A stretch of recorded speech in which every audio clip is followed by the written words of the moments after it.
Okay. Assalamualaikum warahmatullahi wabarakatuh. Good morning, everyone. First of all, thank you for giving me the opportunity to present my final project.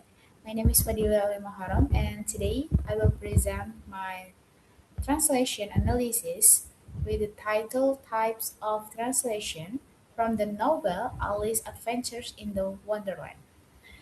In this presentation, I will analyze one dialogue from the novel using three translation theories: its equivalence, translation shift, and then connotation. So, let's begin. For the first, I would like to present the outline first.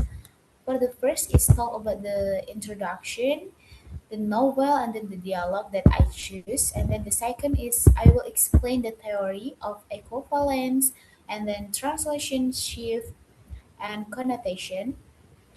And after that, I will give my overall evaluation of the translation. And then the last is I will conclude my presentation today. And then next. Okay, here the novel I choose with the title is Alice Adventures in the Wonderland, written by Lewis Carroll. So, the story is talk about the young girl named Alice and who falls into magical world after following a white rabbit. In this strange world, she meets many unique characters such as White Rabbit, the Cheshire Cat, and the Mad Hatter, and then the Queen of Hearts. So, through her journey, Alice learned to think independently and deal with a confusing situation. And then next is for the analysis, I select a conversation between Alice and the Cheshire Cat. So you can see in here, the original dialogue is written in English, and then I compare it in Indonesian translation. The dialogue is very famous because it has both a literal meaning and deeper philosophical meaning. Now, let's analyze the translation using three different theories. For the first is equivalence. The sentence is that depends a good deal on where you want to get to. Is the translation Indonesia is itu sangat bergantung pada kemana kamu ingin pergi. But in my opinion, the translator successfully to keep the main meaning of the sentence. Although the phrase "get to" is translated as a pergi, the overall message is still clear and easy to understand. Therefore, this translation shows textual equivalence because the meaning of the original sentence is persevered. And then next, it's about the translation shift. The second theory is translation shift with the English sentence, which way I ought to go. So, the Indonesian translation is jalan mana yang harus saya tempuh. Here, we can see the structure shift.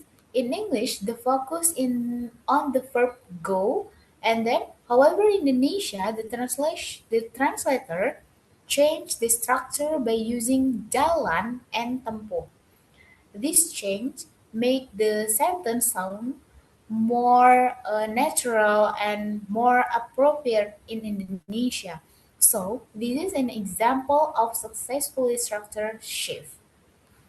And then the last is about the connotation. About the third theory is connotation.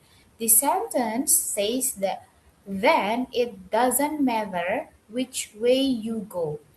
And the sentence is not only talking about the choosing a road, but it also has a philosophical meanings. It means that if someone does not have a clear goal, then any path they choose will not make much difference. That in Indonesian translation is kalau begitu tidak masalah jalan mana yang kamu pilih. So they successfully keeps the deeper meaning. So the connotative meaning is maintained in the translation. And then next is, oh my god, I forgot to uh, edit this part, is about the overall evaluation. So in here, the overall, I think this translation has several strengths. First, it's accurate, and then the second is the original meaning is preserved, and then the third is the language sound natural Indonesia, and then last is the philosophical message is still clearly delivered. And then, however, I have one suggestion instead of the translation. Get to as a pergi, it could be translated as a mencapai tujuan. So this version reflects the idea of reaching a destination more clearly and is closer to the meaning of the original sentence.